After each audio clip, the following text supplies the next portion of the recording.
आध्यात्म। कई लोगों के हमारे पास प्रश्न आते हैं कि आध्यात्म क्या है।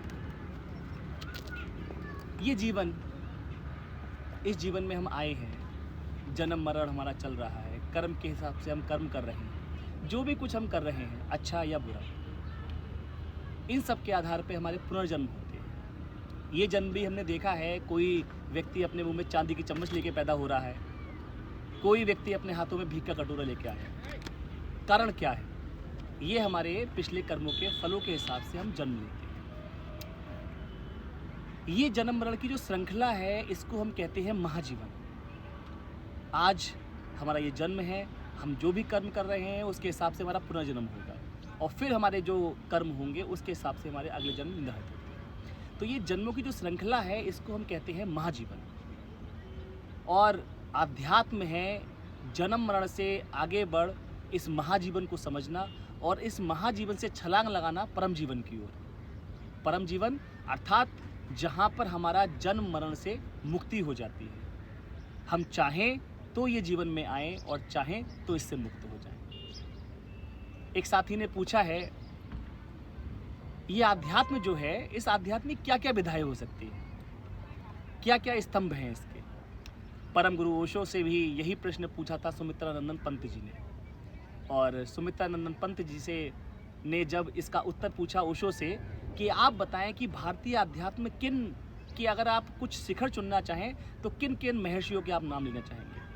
तो ओशो ने उसमें अपने जो नाम गिनाए थे, वो नाम गिनाए थे उन्होंने कबीर दास जी, महात्मा बुद्ध, श्री कृष्ण, इसके साथ पतंजलि का उन्होंने नाम लिया फरीद का, उन्होंने कई अन्य नाम भी लिए। फिर सुमित्रानंद पंत जी ने कहा कि अगर कुछ कम करना चाहें, इसमें से आप सिर्फ और सिर्फ 5 नाम ले दीजिए, 5 नाम कोई से।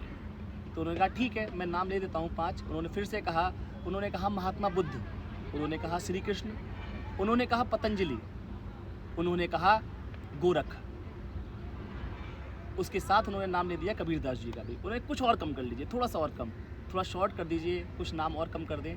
उन्हें ठीक है, मैं अंत में बोलता हूँ कि महात्मा बुद्ध, श्री कृष्ण, गोरखनाथ और पतंजलि। एक बार पुनः निवेदन किया गया सुमित्रानंद पंत जी द्वारा कि अब कुछ और कम कर दे। बोले नहीं, अब नहीं हो सकता। बोले क्यों, ऐसा क्या है? बोले ये जो 4 हैं, ये हमारे भारतीय अध्यात्म के 4 पिलर हैं। इन 4 पिलरों ने 4 घाट बनाए हैं। कौन कौन से घाट हैं वो? महात्मा बुद्ध ने जिस घाट का निर्माण किया है वो घाट है ध्यान का घाट। श्री कृष्ण ने जिस घाट का निर्माण किया वो घाट है साक्षी का घाट। गोरखनाथ जी जिस घाट का निर्माण करते हैं उसका नाम है सुमरन का घाट।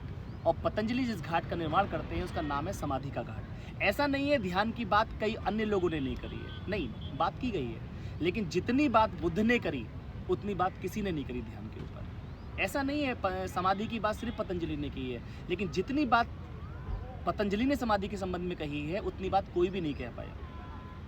इसी प्रकार से साक्षी, कृष्ण को आप कहीं से भी चखें, आपको साक्षी मिल जाएगा।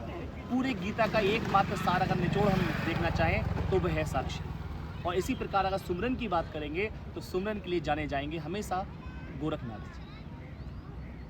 एक प्रश्न और भी साधक ने पूछा है कि कृपया करके साक्षी, दृष्टा, दर्शक और दृश्य में अंतर बताएं। मैं बताना चाहूँगा कि आध्यात्म को समझने के लिए सबसे पहले हमें जानना होगा दृश्य, दर्शक और दृष्टा को। अभी हम बात पहले करते हैं दृश्य और दर्शक की। दृश्य क्या है और दर्शक क्या है? इस संसार में 2 ही तरीके के लोग हैं। आधे लोग ऐसे हैं जो सिर्फ और सिर्फ दृश्य बनना चाहते हैं, और कुछ लोग ऐसे हैं जो दर्शक बनना चाहते हैं। इस कैटेगरी में आप मान सकते हैं राजनेता, फिल्म अभिनेता, स्त्रियां, महिलाएं। महिलाओं का सेंस सिर्फ महिलाओं से नहीं है, पुरुष भी कई ऐसे हैं जो महिला बनना चाहते हैं। अर्थात मेरा कहने का मतलब ये है, जो हमेशा दृश्य बनने को उत्सुक हैं, उनकी निगाहें इसलिए लगी हुई है कि सारे लोग मुझे देखें। वो आधी दुनिया जो है वो दृश्य बनने को उत्सुक है, और आधी दुनिया उत्सुक है दर्शक बनने को। इसमें आ जाते हैं पुरुष, ज़्यादातर इसमें आते हैं कि वो देखना चाह रहे हैं बाहर की ओर। दृश्य और दर्शक से हटके जब कोई दृष्टा हो पाता है तो पहली बार उसका पैर रखा जाता है आध्यात्म के जगत में। आध्यात्म में दृष्टा एक बहुत बड़ी क्रांति है। दृष्टा अभी भी आप तुरंत दृष्टा हो सकते हैं। कैसे? अभी आप मुझे सुन रहे हैं, मुझे देख भी रहे हैं और आपका पूरा पूरा ध्यान मेरे ऊपर है, लेकिन क्या आपका ध्यान आपके भीतर भी रहा? अभी आप तुरंत 1 मिनट को रुकिए, पॉज कर लीजिए और तुरंत अपने तरफ ध्यान रोकिए, मैं हूँ, और फिर मुझे सुनिए। एकदम देखेंगे क्रांति घटित हो गई। ये जागरण की पहली अवस्था है। आप रुकिए, मुझे भी देख रहे हैं और अपने आप पे भी आपकी नज़र है। ये पहला दृष्टा कि आप अपने आप को भी फील कर रहे हैं और सामने आप जो भी दृश्य है उस दृश्य के प्रति भी जागे हुए हैं। ये दृष्टा की फॉर्म है। साक्षी, जिसकी बात तो बहुत की गई लेकिन समझा नहीं गया। साक्षी क्या है? साक्षी है अपने आत्मस्मरण, आत्मा के जिस भी तल को आप जानते हो, अपने आत्मस्मरण के साथ बहिर्जगत के प्रति कार्य करना। बाहर जगत में जो कुछ भी हो रहा है आप जागते रहिए। इसे ओशो कहते हैं डबल एरोड कॉन्शियसनेस।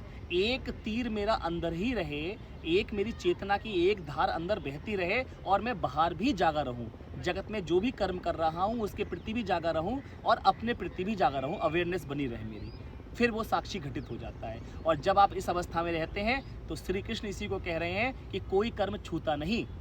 निष्काम कर्मयोग की जो बात की गई है वो तभी घटित होती है जब साक्षी घटित होगा।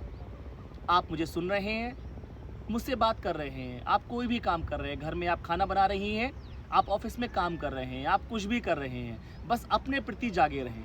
अभी आप जानते हैं कि आप शरीर हैं, तो अपने शरीर के प्रति अवेयर रहें। आप हैं और आप कोई दूसरे कार्य भी कर रहे हैं। अगर इस प्रकार की घटना घटित होती है तो निश्चित रूप से आप साक्षी को पकड़ पा रहे हैं, जान पा रहे हैं। ध्यान जो तीसरा घाट है, ध्यान की हम अक्सर बात करते हैं, बिना निराकार को जाने ध्यान की बात संभव ही नहीं। ध्यान है अपने निराकार को जानकर उसके प्रति सजग हो जाना, उसके प्रति जाग जाना। दो ही स्थितियां हम जानते हैं, जब हम आंखें खोल के रहते हैं तो हम जाग रहे होते हैं और आंखें बंद कर लेते हैं तो सो जाते हैं। बस दो ही स्थिति से हमारा परिचय है। एक तीसरी स्थिति भी होती है जब आंखें भी बंद हमारी हों और हम जाग जाएं, क्योंकि आंखें बंद करके हमारा जो कोऑर्डिनेशन है वो सोने से कोऑर्डिनेशन है। हम आंखें बंद करें और हम फिर जागे रहें। अब आंखें बंद करके किसके प्रति जागोगे? कुछ दिखाई तो नहीं पड़ता। तो जो कुछ भी दिखाई नहीं पड़ रहा, वहाँ कोई आकार नहीं है, कोई विचार नहीं है, उन सब के प्रति जागे रहना, यही हमारे ध्यान का पहला चरण है। ध्यान के कई प्रकार बताए गए हैं, लेकिन जो मूलतः ध्यान है वो ध्यान है अपने निराकार के प्रति जाग जाना। तो मुझे लगता है साथियों, आज आध्यात्म की हमने कुछ बेसिक मॉडल हमने आपको सामने प्रस्तुत किया, कुछ बताने का प्रयास किया कि क्या क्या इसके घाट है, प्रमुख घाट। इसके 4 ही घाट हैं। दुनिया में जितने भी धर्म संप्रदाय या मजहब हैं, उन सब की जो प्रमुख साधनाएं, ये सिर्फ 4 ही साधनाएं हैं। एक साधना है ध्यान की साधना, दूसरी साधना है साक्षी की साधना, तीसरी साधना है सुमरन की साधना और चौथी साधना है समाधि की साधना। ये सारी साधनाएं जो हैं, टोटल दुनिया में जो भी चलता है, जप तप इत्यादि जो कुछ भी चलता है, ये सब कुछ इन्हीं 4 साधनाओं में मर्ज हो जाता है। इनसे कम नहीं किया जा सकता। आप किसी भी घाट को पकड़ के चले, अंतोगत्वा आप उसी को प्राप्त हो जाते हैं, उसी को उपलब्ध हो जाते हैं, जिसको हम अस्तित्व कहें, परमात्मा कहें, अल्लाह कहें, खुदा कहें, कुछ भी कहें। बहुत अच्छा लगा आपके साथ इस यात्रा में। पुनः कुछ प्रश्नों के साथ आपके संग पुनः हम प्रस्तुत होंगे। तब तक के लिए साधुवाद। मैं स्वामी तपन आनंद पद के साथ, नमस्कार।